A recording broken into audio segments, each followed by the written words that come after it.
So welcome everybody to this event on Sudan.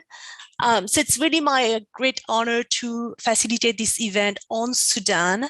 I must say that, there's bad news, unfortunately, coming from Sudan. And I have to highlight that yesterday, the UN Secretary General has released a statement on Sudan and is deeply alarmed by the escalation of intercommunal violence in the Wad el-Mahi area and Damazin in the Blue Nile state in Sudan in recent days. So the Secretary General has called for an immediate end to the violence and extended his deepest condolences to the families and those killed, and wishing, of course, a speedy recovery to those injured. He also called on Sudanese authorities to conduct an independent investigation of this and other acts of intercommunal violence, to ensure those responsible are held accountable. So as we are focusing on protection in Sudan, I couldn't stop from sharing this with you. Today, we're going to focus mostly on South Kordofan, but our heart goes to colleagues who work in the Blue Nile state, and hopefully this violence will stop. Now, it's my pleasure to introduce the panelists.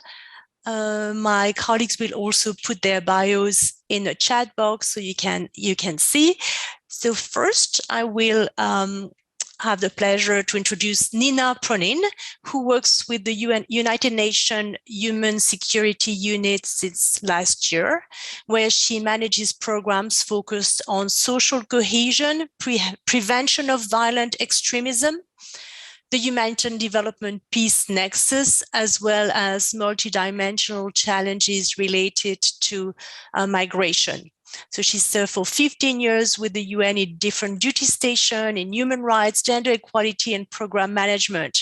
And she has some fabulous academic achievement as well, several masters, a bachelor. You can see all this in the chat box. So welcome, Nina. And then we have Enas Osman, who is a Transition and Recovery National Officer who's worked with IOM, the International Organization for Migration, for 13 years.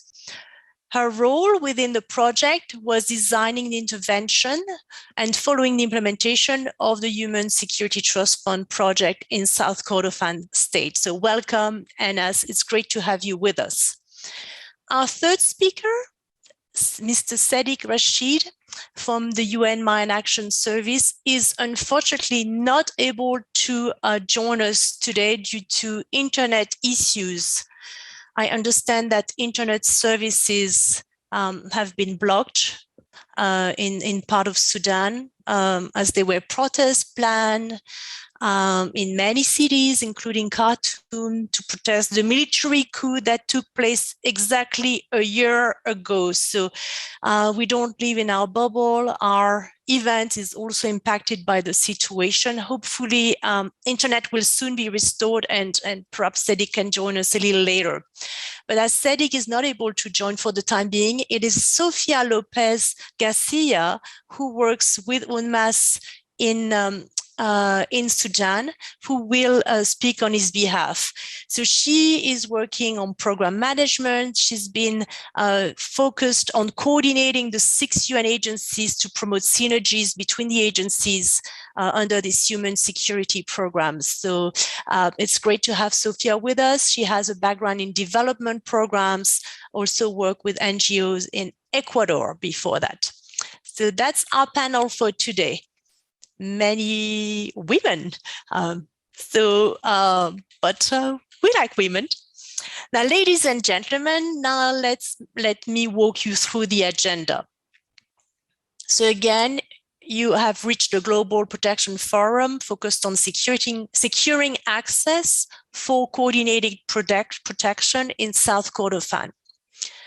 So I will say a few words about access and protection, and then we will have a few slides explaining how mine action have been used as a gateway for protection in this context. Then we will have a presentation from colleagues who are managing the UN Trust Fund for Human Security Program. And then we'll go over the outstanding access challenges. And finally, we'll have some closing remarks. And there will be also a section for question and answer towards the end, but you can also start putting questions, comments in the chat box, and we'll come back to it towards the end of the event. So great. So let's move on to access for protection, and welcome Yusuf for joining from Nigeria. Now, protection. So protection cluster operations report that only between 25 and 50% of affected population can be reached by protection actors. Humanitarian access is defined as both people's ability to reach aid and aid's ability to reach people. Access is the foundation and the precondition for an effective and principled emergency response. Humanitarian access that drives protection dividends is one that enables the full range of protection programs and services to be delivered by local and international actors, and that enables sustained protection presence in communities impacted by crisis. So that's just to frame a little bit the issue of access, and just to realize how problematic it is that more than 50% of people in crisis cannot be reached by protection actors, and perhaps even up to 75%. And that really is one of the reasons why the protection cluster selected this as a theme for this forum, because we really need to improve our reach to people in crisis. All right, excellent. So now we're just going to see a short video showing South Kordofan for people who have never been there, that will give you an idea of what this state is like. So over to the production team for the video, please.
Thank you very much. And now we're going to hear from our first speaker.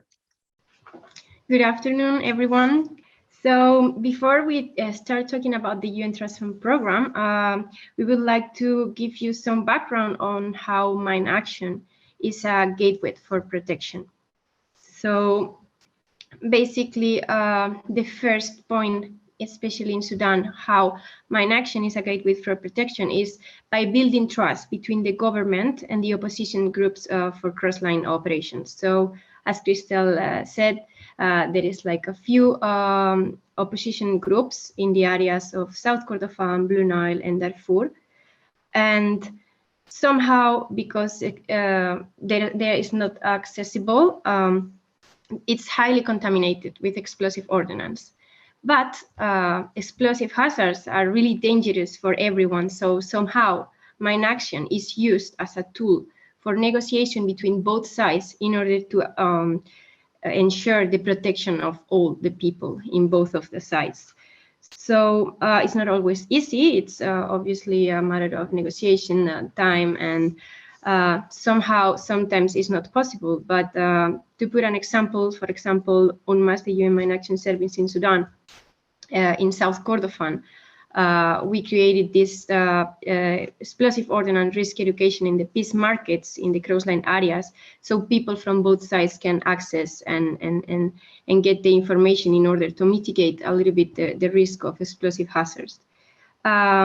I have to mention, in terms of access in Sudan, we gained some access with the Juba Peace Agreement, with some of the oppositions group signed with the government, especially in Blue Nile. We had access to some other areas, but still there are oppositions groups both in Darfur and South Kordofan, which is not possible yet to access.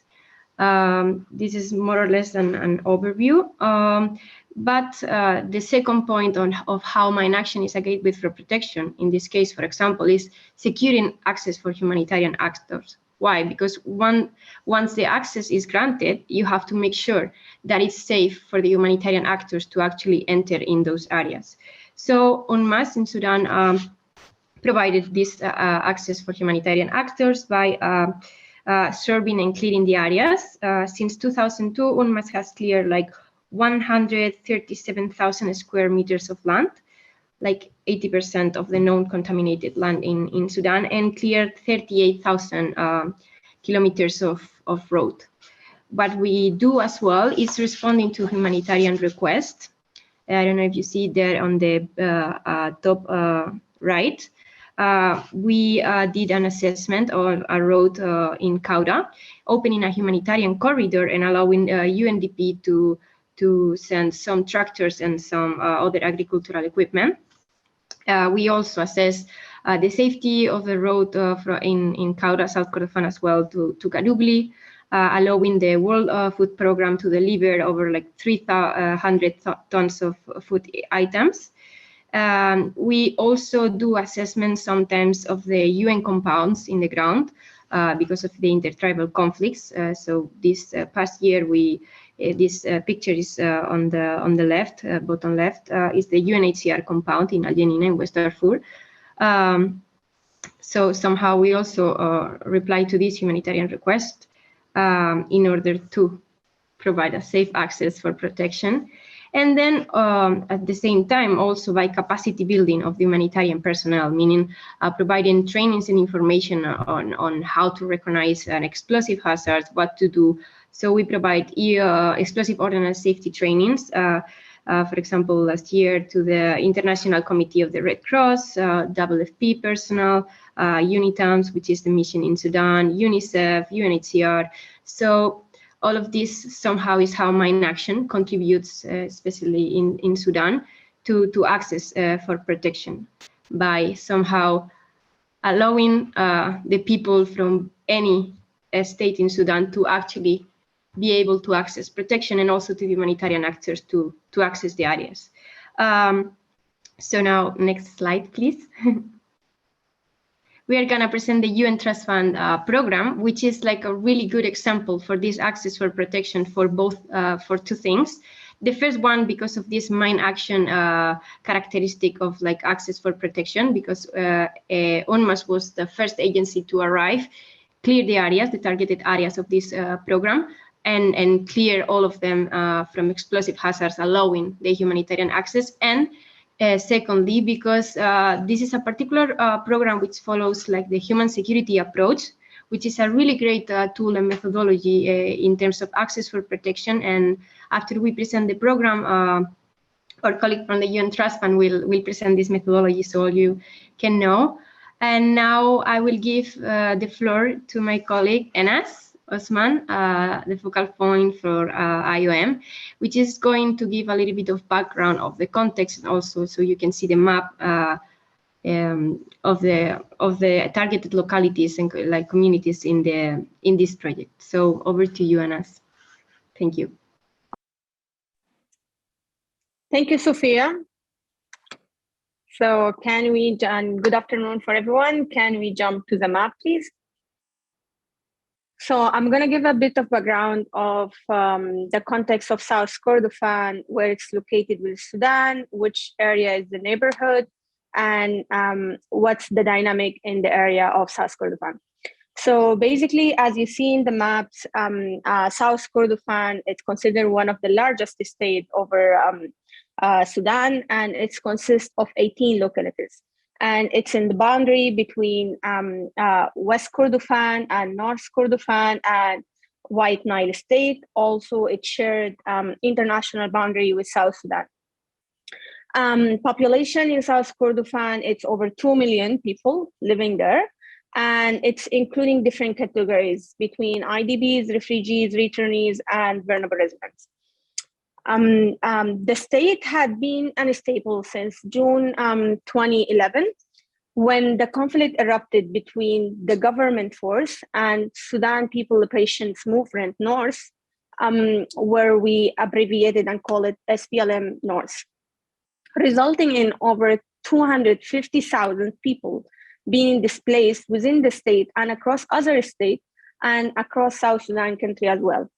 As of today, the state has 3 camps, 133 neighborhoods, and 101 villages that hosting IDPs. So the fragile situations continued until 2016. But since the coup last year in 25th of October, the military movement within the state reported as active, and SPLM, known as controlling 3 localities within the state. Can we zoom in the map and go for the 3 areas that controlled by SPLM, which is can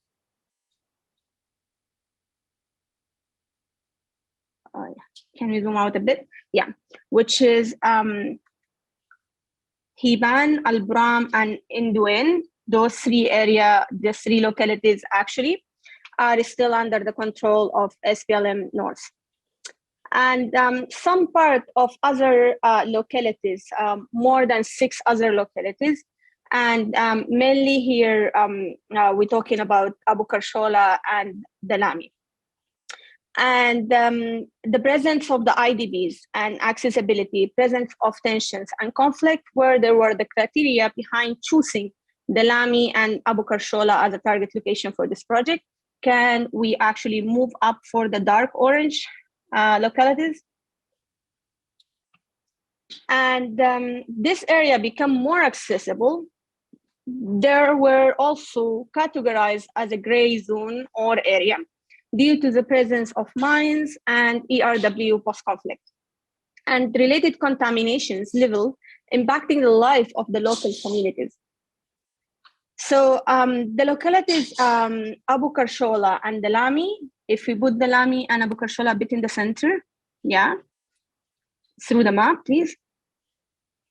Yeah, just shift it for the left a bit. The opposite actually, right then. Yeah, thank you. So those 2 localities had main towns in each locality. For instance, Abu Karshola had a main town called Abu Karshola and hosting over 1,000 households. Dalami has a Dalami town, main town in the locality, and it's hosting over 2,800 households. And those area is known as the area of the 6 mountain. Each mountain belongs for a specific Nubian group. And those Nubian groups are all actually under one name called Ajana Nubian groups. And basically are the place of origin for them is a village. The main economic activity in the area are agriculture and pastoralists, attracting diverse range of labor, including Arab, Darfurian, and South Sudanese. And the main migratory routes, which is the yellow lines actually crossing the localities, is known as a Western route. It's beginning from Habila locality across the whole eastern corridor of South Kordofan state until it reached to the neighborhood states like White Nile and Al Jazeera. And those nomads routes actually used by the Arab nomads, and they passing through during the season of migrations. So the intertribal relations had been influenced with the political situations by the government that play a role in outbreaking the conflict between SPLM North and the government. This dynamic continue to date, directly impact in the socioeconomic dynamic, such as access to the market, trading between different tribes, groups, and access across the states lines. Currently, and unfortunately, over 31% of people in the state are in crisis and above the minimum of the level of food security. Thank you so much. Go back to Sophia.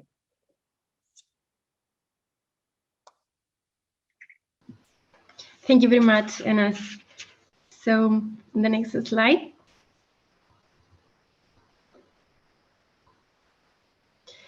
Okay, so as Enas said, Dalami and Abu Kursol are really vulnerable communities inside South Kordofan. That's why we targeted them for the UN Transform program, which is a really interesting program. Just to give an overview, the first thing that we did at the beginning of the project was do this kind of consultation groups with the communities to map a little bit what were the most the vulnerabilities of the community and the insecurities that we needed to support with. So depending on the area of expertise, each agency provided the different things. So first, UNMAS, which is coordinating the program, provided survey and clearance of the land. So we cleared the areas to grant a safe access to both Dalami and Abu Kursola. And then UNOPS, it's in charge of designing and construction of drainage structures, FAO, agricultural and livestock intervention, UNICEF, training and education on mine risk education, conflict prevention and peace, WHO, healthcare services and provision of medical supplies, and IOM by rehabilitation of socioeconomic and basic infrastructures. So is these 6 UN agencies trying to improve the livelihood of these communities. The year of the implementation is since February 2020 until January 2023, but we are planning to extend a little bit until March 2023, and the total budget is 5 million within pool funding and 1.7 million from the UN Trust Fund. So as an overview, it's just this integrated response based on the insecurities and vulnerabilities and capacities of the communities. So next slide.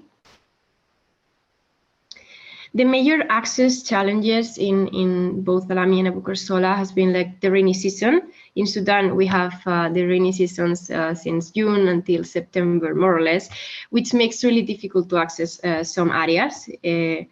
Then also, as Enas mentioned, the intertribal conflicts also create some issues in terms of accessing the land. The restriction of some areas inside South Kordofan, as he mentioned, and obviously as well, the explosive hazard contamination. But we achieved since February 2020 a lot of things. We secured the safe access and resettlement of IDPs and refugees and their livelihood support, clearing the high priority areas and roads in Dalami and Abu Kursola. We improved the socioeconomic assistance for community stabilization and increased access to livelihoods. We constructed 2 local seed stores, 4 farmer field schools, and 24 demonstration farms. 3,000 houses receive field and assorted vegetable seeds and hand tools, and around 3,500 kilograms of pasture seeds have been collected and broadcasted onto degraded rangeland for its rehabilitation. Then we also improved the access to clean water, basic healthcare, and basic social services for the local communities by the rehabilitation of 2 health centers, construction of 2 water yards, provision of rapid response kits and water testing kits. Then we increase as well the outbreak alert for diseases.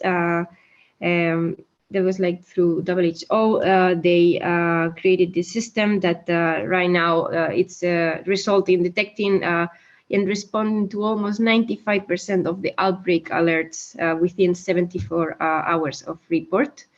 And then also we improve the livelihood and representation of adolescents in the communities by placing 46 children unaccompanied children in alternative family care. And also 64 of these children were reunified with primary caregivers in the communities. This is a little bit like of a summary because it's 6 UN agencies providing like so many different activities. That's why also it's like a really long time. But somehow we managed to improve a little bit the livelihood of these communities, and we are planning to continue with this program in the next years. So now I will give the floor to Nina from the UN Trust Fund program, so she can explain a little bit more how interesting and how different is this methodology of the human security approach, which somehow provides other ways to provide support and integrated support, especially in conflicted areas, as for example, Lalami and Abu Kershola in South Kordofan. So I give the floor to you, Nina. Thank you. Thank you very much, Sophia.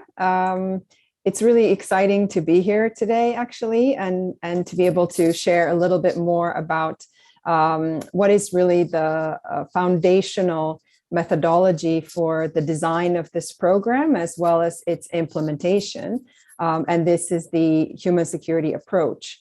What I wanted to start off with is a quick Mentimeter, just to get us thinking about the word security and what it really means in our everyday lives. So I'm thinking if we can all enter maybe up to 3 words, or if you have 4, that's also fine, that you associate with security when you think of your everyday life. There's no right or wrong answer, so please feel free to participate, and we'll take a look at all the answers we're getting after in a moment. I'll give you a moment to just enter your meanings for security.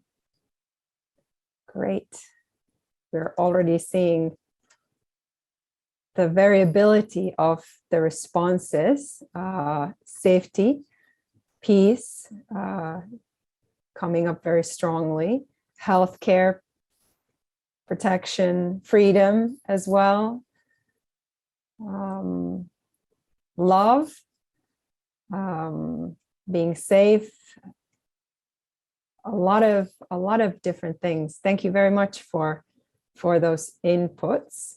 I'm also seeing them in the chat: freedom of movement, health, security, protection, really a huge variety. And we get this every time we ask this question. And this is really to illustrate what human security means. It really is something that places the people at the center and asks them, what are the things that make you secure or insecure in your everyday life? We hear a lot these days about security, but perhaps more with reference to the sort of more traditional notion of security, where we focus very strongly on state security, external aggression, and territorial integrity. But human security is it's not in contradiction, of course. I see that you also here mention peace. It's also very relevant in the context of Sudan and many other countries. But human security really places the individual as the reference point. And in addition to the state security, looks at what makes people secure in their daily lives.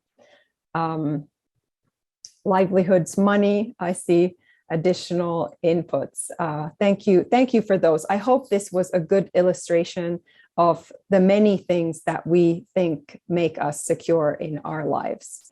I wanted to next just show you a short video, about 2 minutes long, to further illustrate the concept of human security before going further into the principles of this approach. In today's world, we face threats, multiple threats.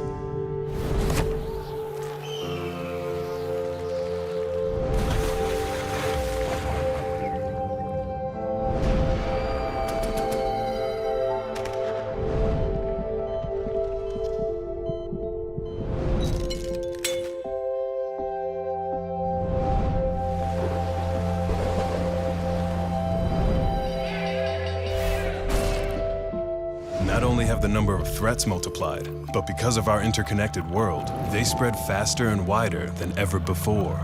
Together, they threaten the core of our human security.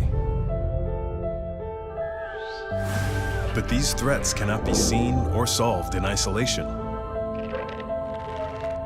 We need to work together to overcome these threats.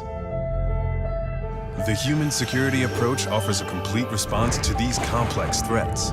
It protects and empowers vulnerable communities. It addresses the full range of threats faced by communities at risk. As a result, it brings meaningful change to people's lives. That's why human security programs are designed through partnerships. And together, we create an environment where people can live their lives, free from want, free from fear, free to live in dignity.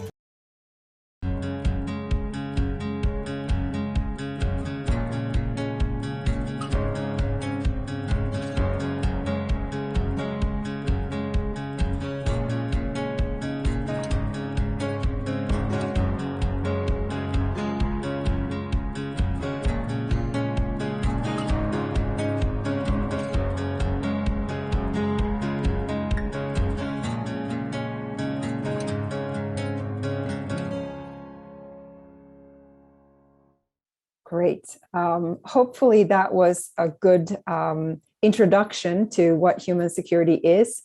So it's really looking at the different interconnected challenges that we're faced with, from climate change to diseases to poverty, as well as many other issues, and looking at also the interconnectedness of these issues and how they affect people and countries.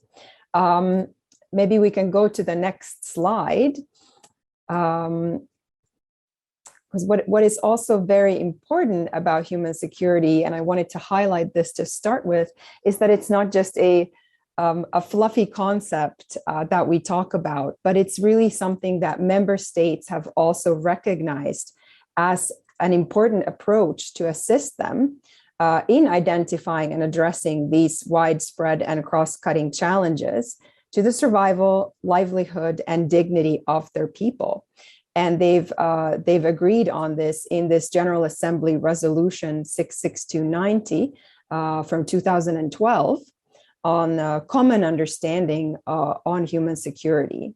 And in this resolution, they further state that human security calls for these people-centered, comprehensive, context-specific, and prevention-oriented responses that strengthen the protection as well as empowerment of all people and all communities.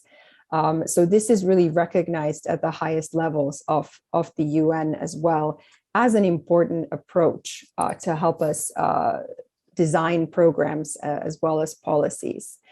I'll just run through the operational framework next on the next slide. We can really draw from this General Assembly resolution the operational principles that we can then use sort of as a checklist on how we design our programs and policies. Obviously, people-centered, as Sophia also touched upon it a little bit, means that human security interventions are participatory. They are really informed by the people. They seek to understand how different communities and different groups in communities, especially those that are most vulnerable, how they are affected differently by these various challenges.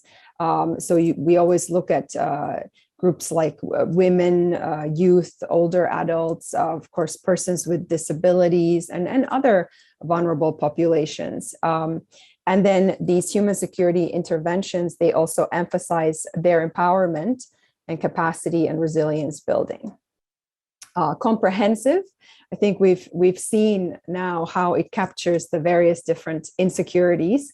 So it's really about recognizing these and tackling them in a comprehensive way, and trying to understand also their interconnectedness, and always trying to find the entry points where we can really get the biggest impact. We can work on one insecurity, but it actually has a spillover effect on other areas of insecurities as well.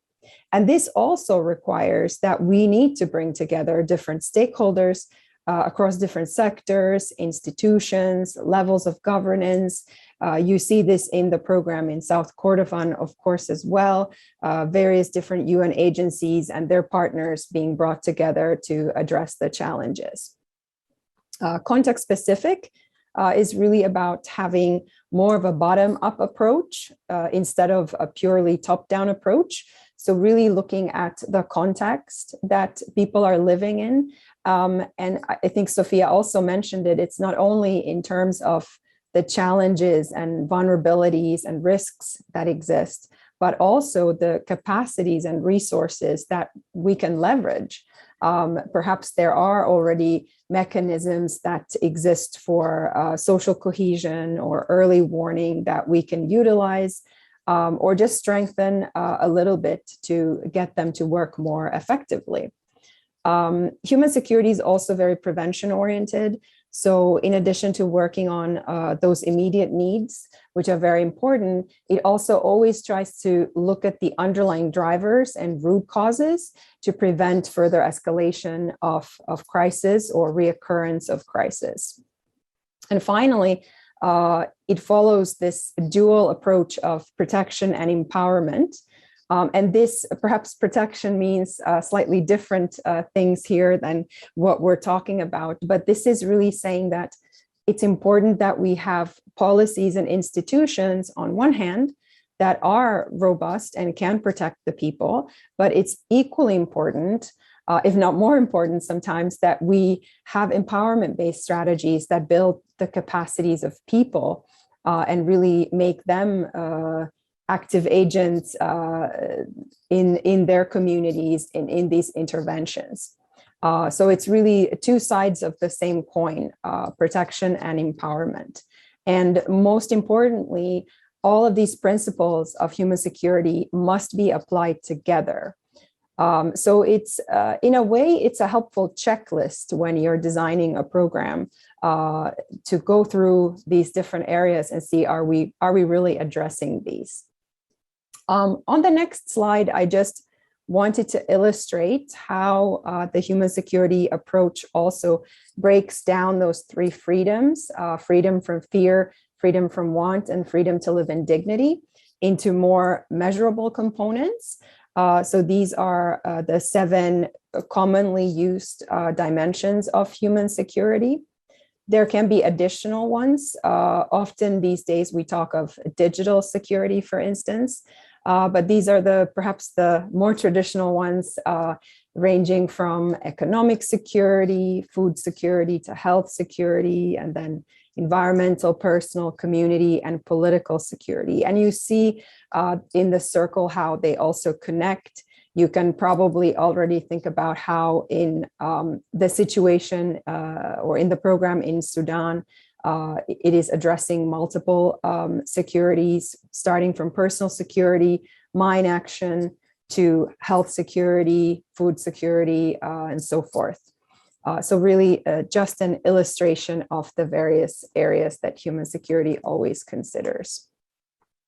Finally, on the next slide, I just wanted to share a few points about the trust fund.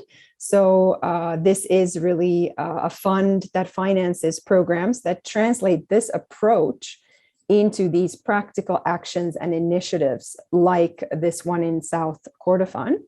And if you're interested to read more about the trust fund and the work we do, I've also included a link. I don't know, it's a bit small, but perhaps we can also share it in the chat.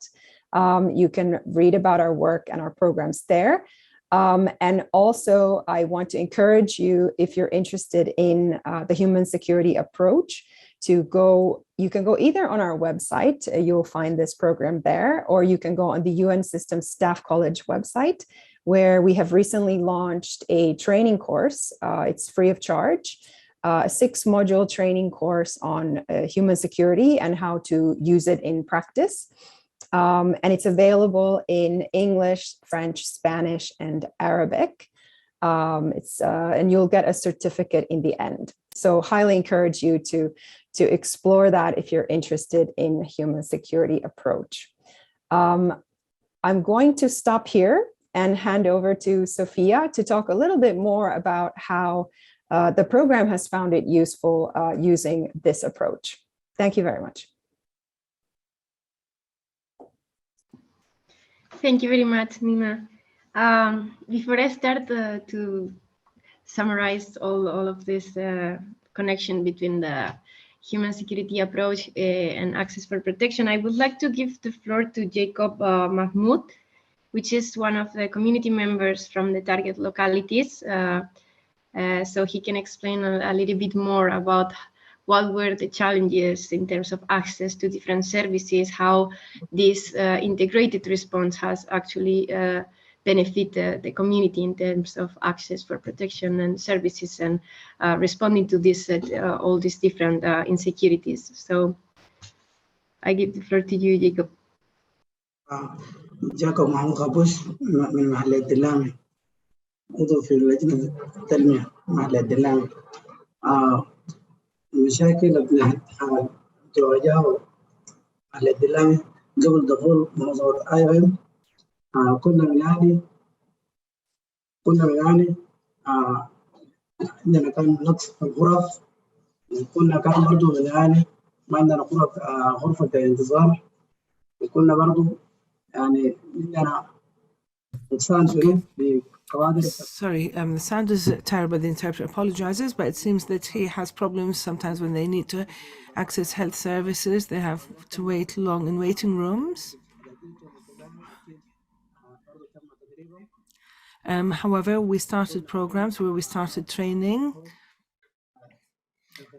So we had a course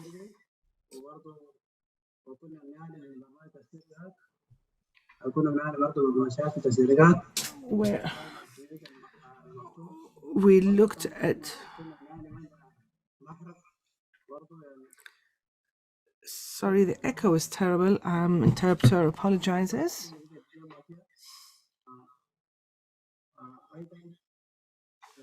اشتغل IOM برضو، كنا قبل IOM كنا عندنا تحديات في المويه، كان محطات المويه بسيطة وكان مزدحمة. So we have problems where we try and go to centers and we find that there are queues and there's also a large amount of people there. So access we found access to be difficult.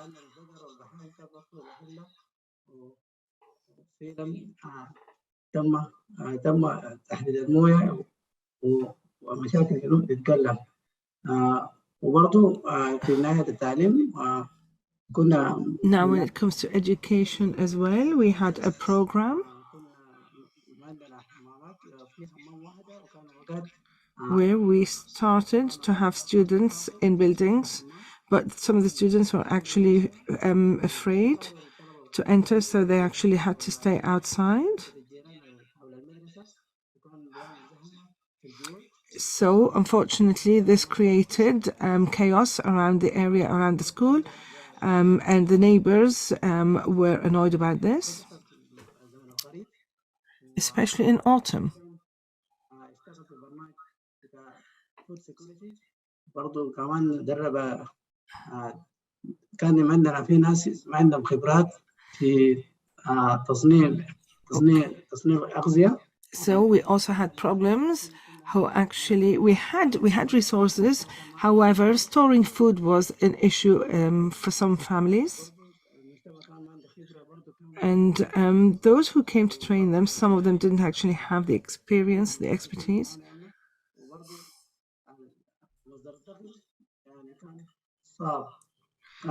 So The other problem that we faced was that income was very low.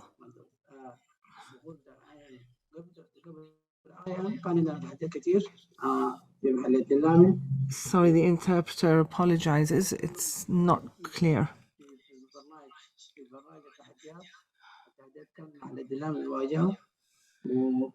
So we actually had a dilemma when we had to prioritize all these challenges.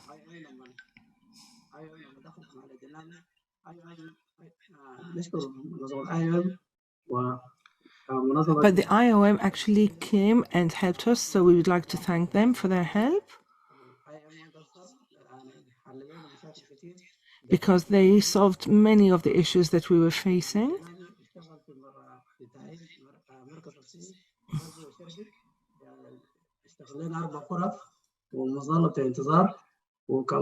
So they actually created a waiting room for some of our patients.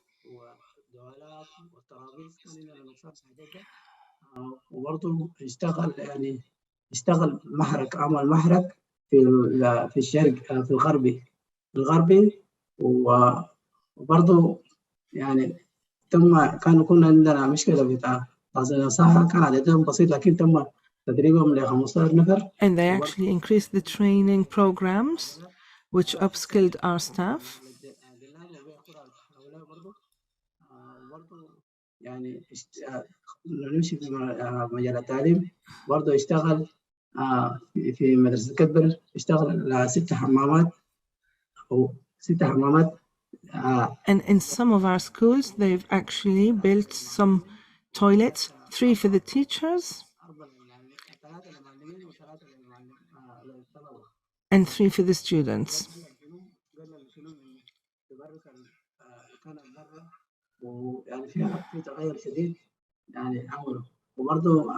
So we found that to be a great change.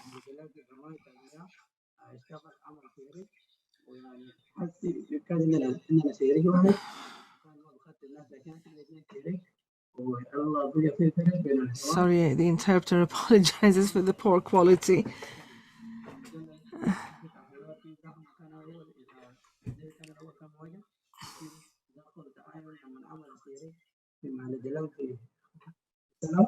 No. المشاكل والمويه كانت متوفره وبرضه ايضا عمل شبكه مياه كان عمل تحليل شبكه المياه في الكوكاي العمل من water point.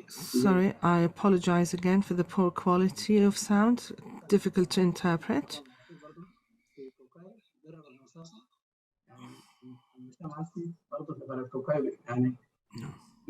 بقى كويس بقى حصل برضه موضوع المويه يعني كان الخراطيش كان مويه ما بتوصل بطريقه كم الخراطيش كان مبدود لكن تم Okay, so we had hose pipes that would allow water to be delivered to the villages, but those pipes had problems with them, so they were actually fixed. So we were able to get clean water to some of the villages.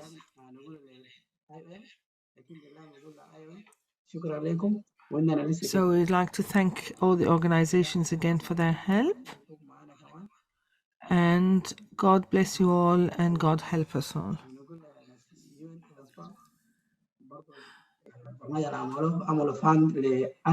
Merci beaucoup. Thank you. For your testimony.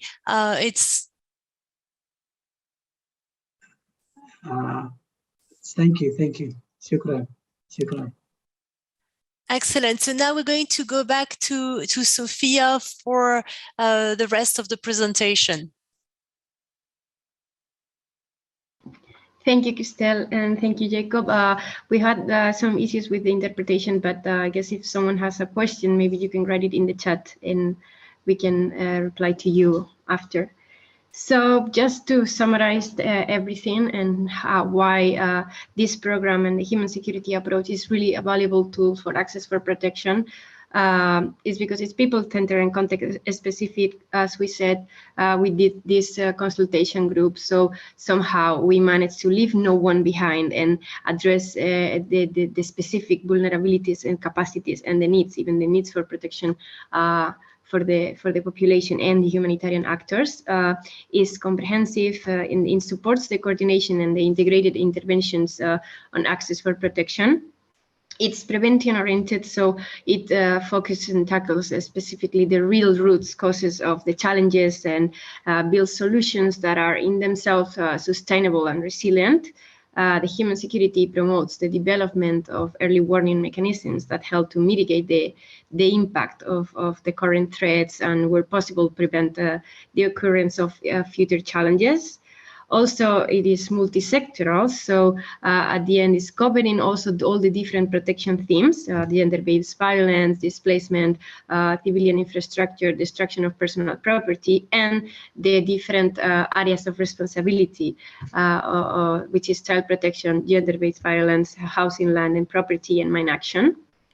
And at the same time, as Nina said, it also integrates participation and empowerment, which is also part of the access for protection. It is top-down as well as bottom-up, ensuring that the interventions enhance the policy institutional environment, and is combined with the community-based solutions. So all of these make it this methodology as a great tool to access for protection. And then at the same time, the human security approach also can support the operationalization of the humanitarian development peace nexus, which somehow it focuses on the work that needs to be done currently, addressing the people's vulnerability before, during, and after crisis. And somehow it challenges the status quo of the aid system by effectively meeting the needs of the most vulnerable people. So more or less, this is why we decided to present this program. And then just to finalize in terms of, for the next slide, I would just wanted to present somehow the remaining challenges in terms of access, in terms of mine action. I cannot see well I don't know if it's my connection, but I don't see well the slide. We can see it very well. Go on. Oh, okay. So yeah, so basically for Blue Nile, there is roads and areas contaminated, which continue to hinder humanitarian access, especially now, as Crystal said, that the situation is worsening. But clearance and risk education is vital for moving forward. So we will need around 5 land release teams for 4 years that could reduce the hazard to manageable proportions. Then in South Kordofan, there is the highest contamination and restricted areas, access to areas. The same, we will need around 5 land release teams, but during 5-7 years in order to reduce the contamination and have only residual threat that can be manageable for the government. And then in Darfur is the only area that is not contaminated with landmines, only with explosive remnants of war. So we can send explosive ordnance disposal teams and survey teams with the community liaison teams to reduce the threat of explosive ordnance drastically. If full access is given as well, because there is also some restricted areas in Jabal Marra, which is in the center of the whole Darfur, we can complete this within 2 years. So we are in an operation plan managing that if with 30 million and around 5-7 years, we can eradicate the explosive ordnance in Sudan, if we can granted the access and there is no more resumption of conflicts. And from this, I will give the floor again to Christelle. Thank you all very much.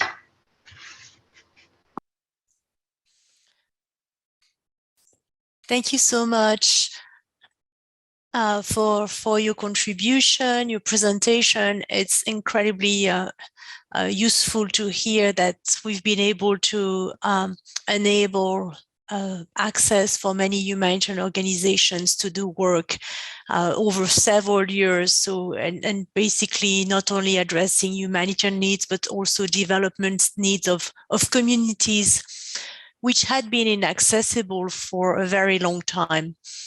So it's encouraging, and we really hope that Sudan can continue on its way towards peace, so we can clear completely Sudan and working with the government, make it a mine-free country. That was one point I wanted to say. Now I am going to turn to my colleague Haman to ask if there are any questions to the speakers from the chat box, and inviting people, if you would like to take the floor, raise your hand. It would be really good to hear from you. So Haman, is there any questions from the chat box yet?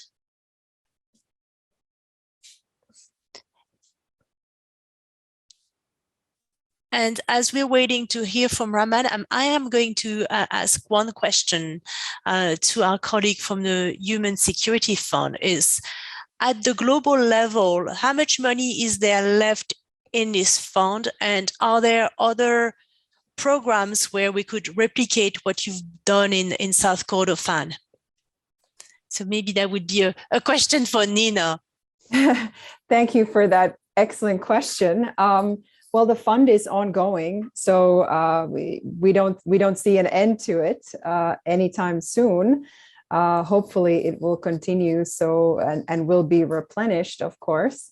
But actually, we have an ongoing call for proposals at the moment. This is meant primarily for the UN country teams and UN agencies, and agencies that follow the UN financial rules. But I think the deadline, if I'm not mistaken, is the 12th of December. This time the call is a little bit different compared to these bigger operational programs. We focus really on developing tools, approaches that follow the human security approach. And they're slightly smaller in size, shorter in duration, up to 300,000 only, and 1 to 1.5 years. Really hoping for good concepts that integrate this approach into tangible products or strategies that can benefit, of course, the countries, but also perhaps other countries, where they can be replicated. I mean, one follow-up question, Nina, because that's one question that we're seeing in the chat box. Is there any plan for Ethiopia? It depends. If we get a great proposal from Ethiopia, of course, we will consider it together with the other proposals. We'll find out in December.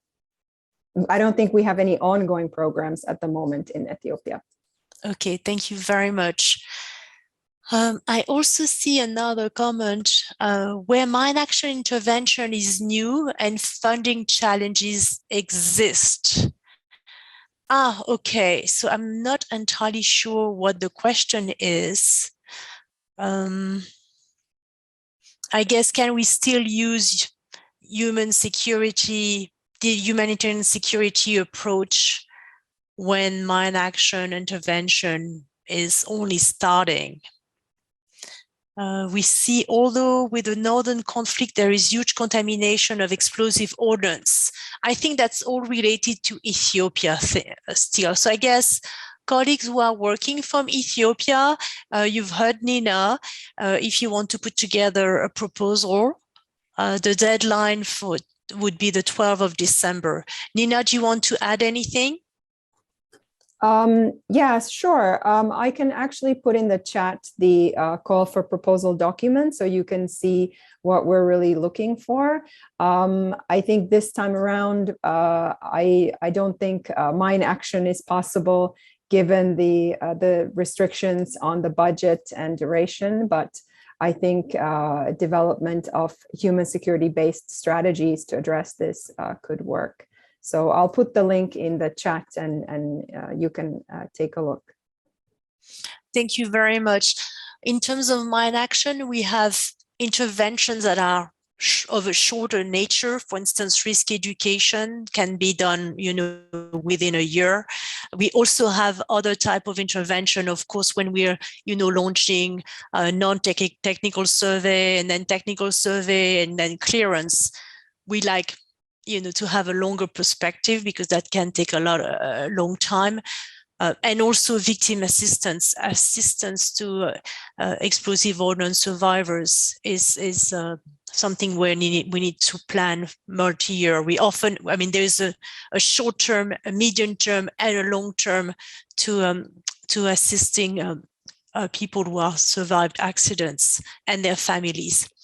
Excellent, so great. I also see another question regarding what is the plan for Myanmar, included Rohingya genocide survivors.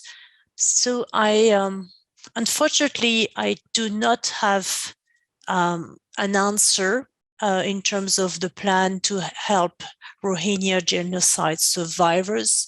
If anybody in the audience would like to contribute, please feel free to raise your hand. In terms of Myanmar, I can speak on behalf of Mine Action. We have a huge program there. So several international NGOs and UN agencies are working together. We have activated a Mine Action area of responsibility. Unfortunately, we're not yet allowed to do any clearance, but the needs are enormous. Because of 70 years of conflict plus the ongoing hostilities right now. So a lot of explosive remnants of wars, improvised explosive devices, and traditional landmines, which cause a lot of accidents, unfortunately, in Myanmar. Okay, excellent. So maybe I'll ask a question to Ines. Ines, can you tell us a little bit what are the next steps for IOM in South Kordofan? What are you planning now that you've achieved so much? Thank you, Chris, for the question. So basically, IOM had been using integrated response to the area, using the community approach. And trying to stabilize the community, enhancing the ownership for the community, and enhancing the resilience and the ownership feeling, and involve the community with the decision making. So we have created a project committee and conducted a workshop related for the identification for the need in the locations. And we have been until now located another donors, which is the thanks for the Japanese. They supply IOM with the complementary fund for UN Trust Fund in the Lamy, where we actually had a chance to expand to cover the list of the needs come out from the participatory workshop done through the community and stakeholder on the ground. That's for now. And in terms of emergency response, we still actually responding through different emergency pool to the crisis and the problem of the flood recently and intertribal conflict in the area. But we still try to raise funds for the area because gap is huge, but we are trying to prioritize and see where the severe needs are. Thank you. Thank you very much, Ines. And I would like to give the floor now to Jairo Ibarra Foundation, if it's possible, Julie, to give him the floor. I think he's been, yes. Great. If Jairo, you can unmute, or if we can unmute you so you can speak. Please don't speak too fast so that interpreters have time to translate. The interpreter can barely hear the speaker.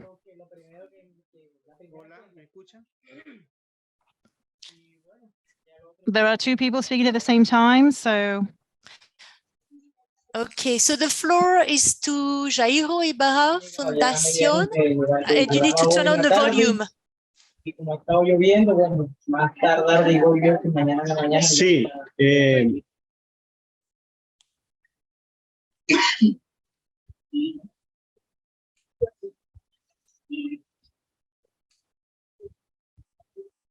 ¿ya? Ya, Jaro, Vale, podemos entendirte. Vamos. Okay. Thanks ever so much. I think this is quite a consistent step in many aspects and in different areas of the world. I am speaking from a territory in Colombia, where things are really, really complex, and is the area of Guajira. It's next to Venezuela. We share a border with them, and we have seen migration flows from Venezuela, of course, and we have some silent problems, if you will. We have seen gender-based violence as a huge problem, and it has actually been increasing, it sort of worsened in a way by all this influx of people. And we're working on the topic. And my question would be, is there any answer, any solution concerning GBV within the framework of your project? We have a grassroots organization with limited funding, and the response, generally speaking, from Colombia is also limited. So would there be a support or response for these sectors that I mentioned? Could we possibly think about enlarging that action and have other interventions with maybe a task force? We have huge gaps when we're talking about GBV in our area, and for us this is a huge problem. Thank you very much. I know that we have a big gender-based violence area of responsibility that's been quite active in addressing issues related to the crisis in Venezuela. I don't know if we have anybody from the gender-based violence group who could answer your specific call, but we definitely can convey your request to them. Like us in Mind Action, unfortunately, there's just not enough capacity and resources compared to the needs. So we're all incredibly stretched, but thank you very much for your concern. And now I'm going to go to Saidmar Viñales, who is raising his hand. So if we queue, yeah, perfect. Buenos días. Hello, good morning. Buenos días. Mi nombre es Saidmar Viñales. Good morning. Saidmar Viñales is my name. I work for Acción Campesina. We are a local NGO dealing with farmers. Thank you to Jairo for his intervention mentioning this conflict and a crisis. We're having an influx of migrants from Venezuela to Colombia, particularly in Guajira, in our state, and also in Subiá, in Venezuela, which is bordering Colombia, of course. And Guajira is an indigenous region, and a locality called San Cristobal joins the state of Santander, where Bogota is. So here we have two crises together. We have humanitarian crisis, which is our Colombian humanitarian crisis, and the influx of migration is really huge. And also we have lack of access to services, lack of opportunities, which is our secondary crisis, if you will, a lack of employment.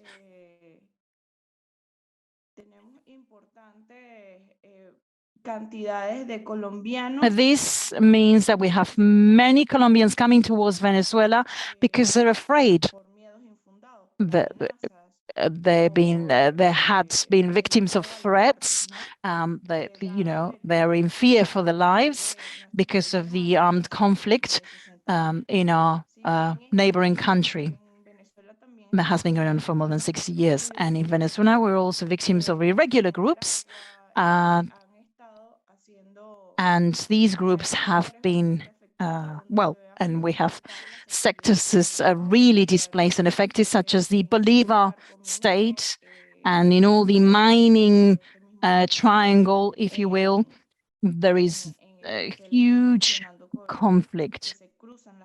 And as I'm saying, the influx of the crisis, if you will, is going between Venezuela and Colombia, Colombia, Venezuela. We have worked in the Guajira with populations that need international protection, I should say. And also, we have also offered protection programs to returned returnees, Venezuelan returnees. And in the Guajira in Colombia, we see this violence, this gender-based violence, and it's a desert area. We have no water, and the water is not really drinking water, to be honest. And the schools are completely destroyed.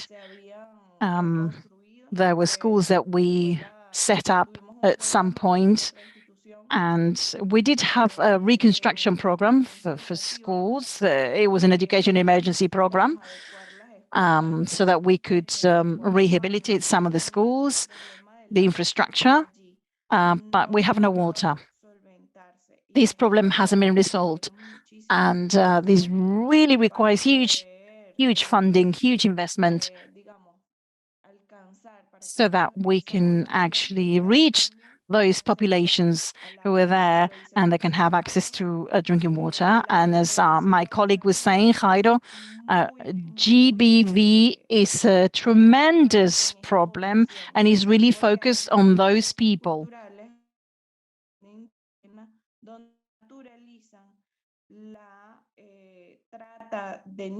And in fact, girls are being sold and girls are being trafficked in that area. And also migration means that many grandmothers are looking after the girls. And this in turn brings about children being neglected, teenagers being abandoned, and this is a huge problem, as I say. All right, thank you very much for sharing these concerns with you. I think that there is a very active protection cluster in Colombia, trying to address some of these issues of access to inaccessible areas. We have also a lot of improvised explosive devices used by non-state armed groups there, which make access more challenging. Hear you about the concern regarding trafficking, the protection cluster as a task team on fighting human trafficking. We can definitely bring that to their attention. Thank you so much. I will just go to a question from Niger. So, and I guess this is a question for Nina, which I will translate. Is there a possibility for Niger and for international NGOs in Niger to basically apply for the Human Security Trust Fund? Thank you. I'm glad you raised that question. It's only open for UN agencies, this call, and all the concepts that come in must come through the UN resident coordinator. Niger, of course, is eligible, but again, only the UN country team, the UN agencies. But hopefully you'll have a chance to work together if you're interested and if they have initiatives that are relevant. Okay, excellent. Then there is another question from about, is there psychological assistance for the victims? Maybe I'll give that question to Sophia, because the UNMAS program in Sudan has helped over 1,000 EO survivors, explosive ordnance survivors all over the years. So, Sophia, can you comment on that question, please, from Veronique, I think? Yes, of course. Thank you very much for the question. Yeah, just as Christelle, almost like since 2002, we assisted 2,300 victims. Psychological and psychosocial support is part of the component of victim assistance. So we always provide depending on the needs of the victim. So at the beginning, we do these whole house interviews when we can see what are the necessities of each victim in terms of maybe mobility aid devices, or it's more in terms of socioeconomic support or psychosocial support. So yes, it's always part of the component of our response on victim assistance. Thank you very much. I should add that there is an interagency standing committee reference group on mental health and psychosocial support that is extremely active and has a network of working groups in many crises, which help people access psychosocial support and mental health. We can put information about this group in a chat box. Then I have a question. All right. Maybe the last one, and then we will wrap up. But I can see that there is a question about how are IED victims identified? So IEDs, improvised explosive devices. Sophia, do you want to comment on how the victim identification process is organized? Thank you. And maybe I'll flag that now there is an international mine action standard on victim assistance, which was basically adopted last year. And it really focused on the need for a continuum of basically multi-sectoral assistance for victims. They need healthcare, they need support with rehabilitation, they need support with access to school, access to employment. It really has to be multi-sectoral so that they can enjoy their rights.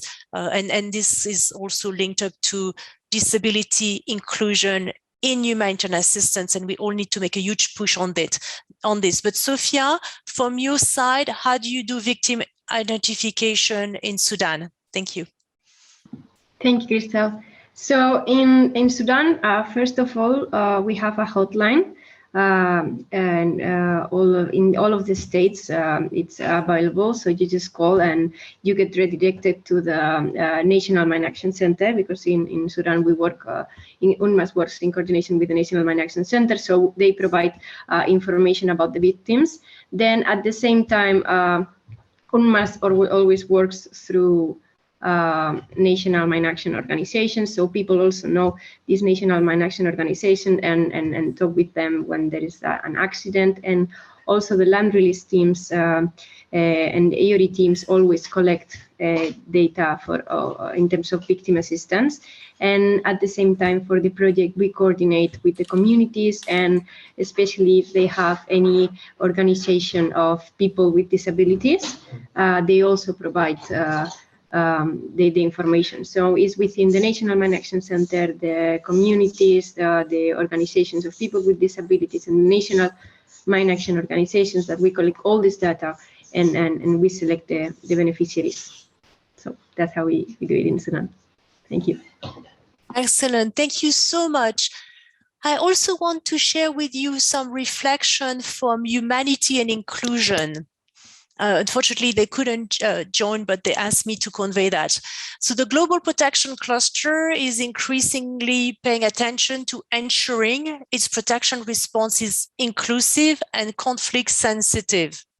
To increase its capacity in this regard, the Global Protection Cluster has invited Humanity and Inclusion, Handicap International, in 2021 to work alongside its teams to step up their ability to apply a gender, age, and disability inclusive lens that also considers conflict dynamics in a given context.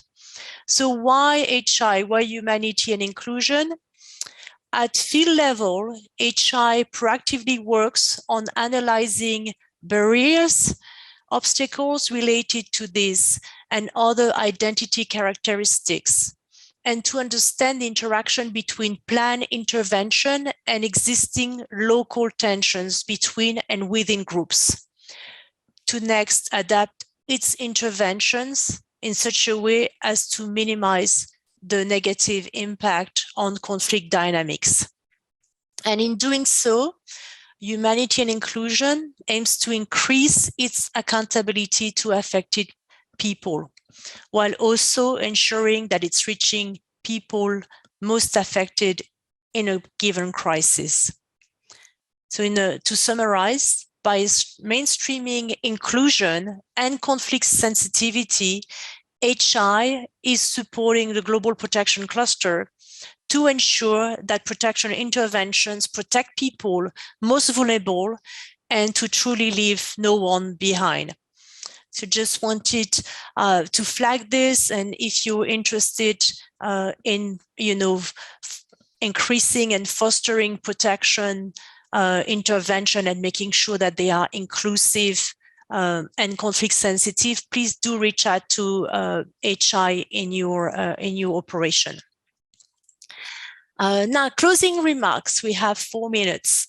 So first, I want to congratulate our panelists for their presentation and for what they did in South Kordofan. It is very encouraging. Thank you so much for sharing this experience with us. Secondly, I wanted to flag that this year, the Mine Action Area of Responsibility has launched its first ever strategy, and it's called the Primacy of Protection. It's for 2 years, 2022, 2024, actually 3 years, sorry. And the title is Protecting People from Explosive Hazards in Humanitarian Emergencies, Promoting Inclusive, Local, and Durable Solutions. So that's why this program is so wonderful, because basically you've already implemented our strategy, or one of the main goals, which is around, the peace development humanitarian nexus in South Kordofan. So congrats again to the organizations who worked on this initiative.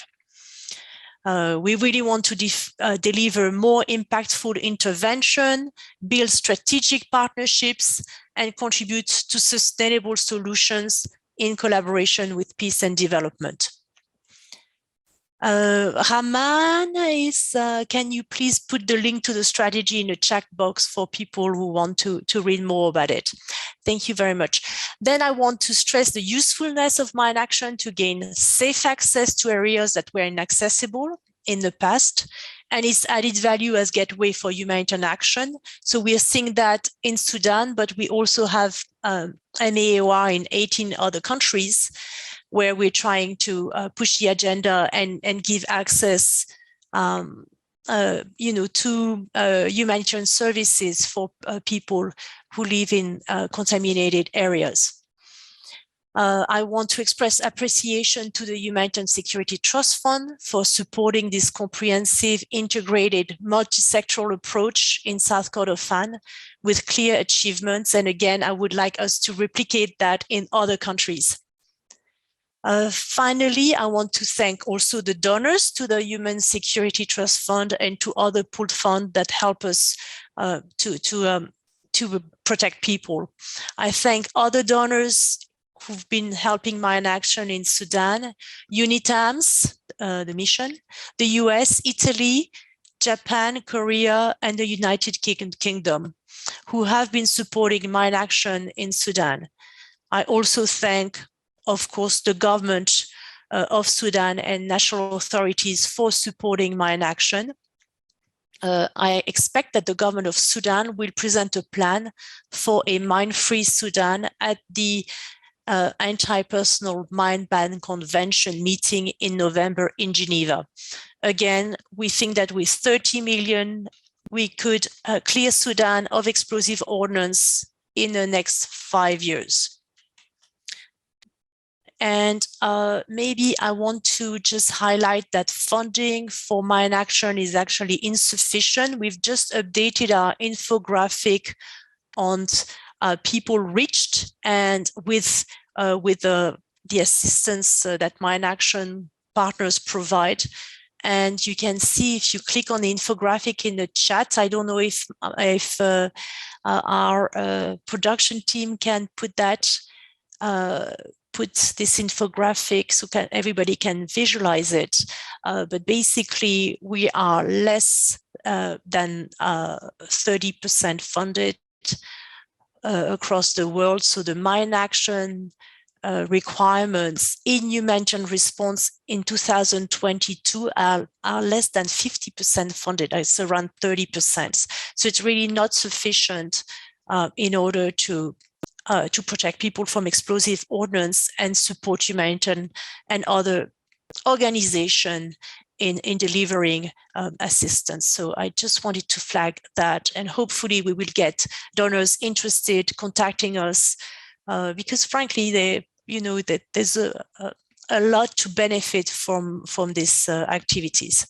So again, thanking Sophia, Emma, and the tech team for producing this great event. Oh, here's the mine action in HRP. So you can see that, for instance, in Afghanistan, we needed 16 million, we got 11 million, and we were able to help a little more than 320,000 people, but the target of the people we targeted was 1.4 million. And Afghanistan is actually a country that's quite well funded. If you look at Ethiopia, we have challenge, Niger, really a lot of opportunities for improvement. So I'll stop there and thank you again for participating